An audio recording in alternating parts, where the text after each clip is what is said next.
Hey, what's up everybody? Thanks for clicking on the video. This is David Pendleton and now I'm going to cover the first 3 holes of the opening round pro level fall major tournament. If you're new to the channel, welcome. Thanks for checking it out. Please hit that subscribe button before you leave. And secondly, if you like the content and you find it helpful, please take a moment there to hit that thumbs up because believe it or not, it does help people like myself with those thumbs up. So let's go. Hole number 1 kind of stinks. We're going to play at 6 top and then a couple bars of side spin to the right. I would suggest if you have more powerful clubs, like, a high level APOC or, your extra mile level 9 here like I have, go ahead and let the full top spin rip. I do limit myself to 6 bars of top spin here. I'm just trying to keep it, kind of relative for most players who are having, an extra mile 8. So here you see I used almost full overpower, and all we're trying to do is really launch this one as far up the fairway as possible. If we can get 380 yards, that's going to be nice. Here we get 383, which means I will get to take this shot 10% at max. I'll even get to use some backspin, which is nice considering we're getting almost, direct headwind here on this pull. So again, but if you have higher level clubs or, you want to spin some power 4 or power 5 balls with good wind resistance, I think you're going to be set up for some good success here on hole number 1. You have yourself a chance to drop it. And I don't think a lot of people are going to drop hole number 1 in pro. But here we're going to go with 3 back, 3.2 back, half a bar a side spin to the right. Ball guideline going through the hole, a pretty good chunk there. And again, I'm able to make an adjustment here, 10% at max, without even pulling into overpower, which is nice. So I think a lot of people are going to have no problems picking up the birdie on hole number 1, obviously, but the eagle is there as I just used a little bit too much backspin, but as far as trajectory goes, the ball was on course. Make the small little tweaks there to pick yourself up an eagle. And we go to hole number 2. Hole number 2, I definitely can't take any credit for this shot. My messenger is blowing up with a shot that was posted earlier today from Mr. BK, the man. So this is his shot. All credit goes to where credit is due, of course. But when something's out there hitting 100% of the time, you'd be silly not to play it. We're going to go with the quarterback. We're going to go with a power 1 ball. The adjustments are super simple. 3.5 top, 0.2 to the right. 3.5 top, 0.2 to the right. Using a power 1 ball, you're going to be able to find your quarterback minimum distance line is going to be key. And you're going to wiggle around just like I am here until you find a really nice funnel spot. You see here how we're able to wiggle this around and the end of our ball guideline hardly even moves.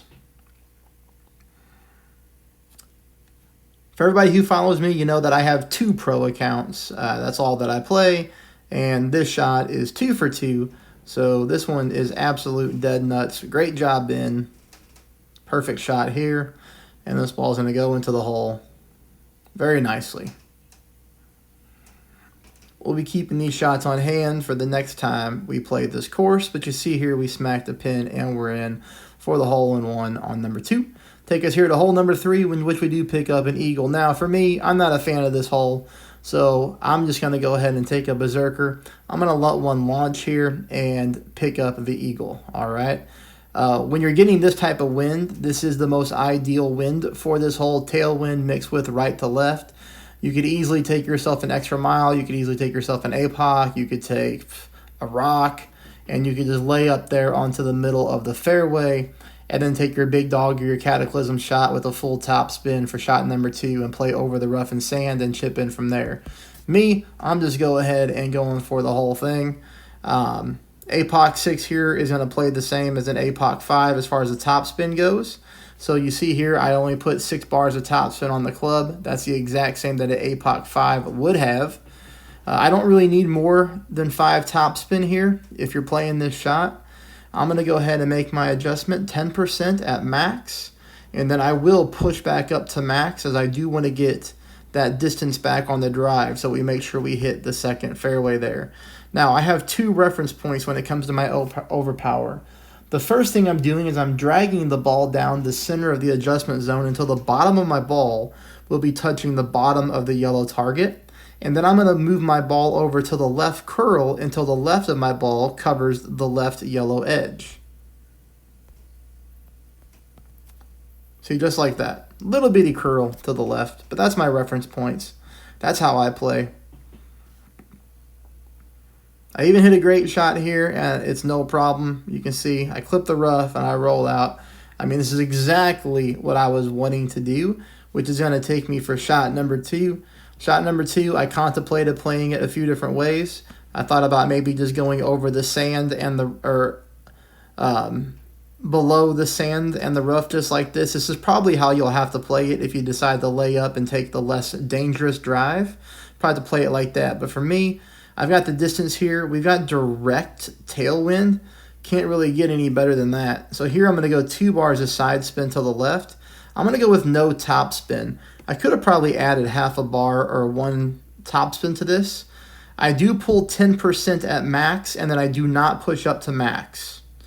And you can notice the curl there, 1 full ball of curl outside the adjustment zone. I just fall a little bit short. So again, we could add a little bit of topspin to this shot and be putting in for eagle on a difficult par 3, but at least it was good wind. And this is going to be the lazy Endbringer school for everybody. This is going to be full top spin, just eyeballing for the wind. Yeah, we'll put it right there on the outside edge of the left because we're getting, pretty good crosswind push. But for me, I don't need to pull any rings when you're that close. You can just eyeball it and you're in there. All right, that's the first 3 holes. I'll continue to play as much as I can and get stuff posted, maybe some more today. But as always on Pro, I get you the full 18, the second day, unless I have something crazy pop up. But I should be good for this one. Here we go.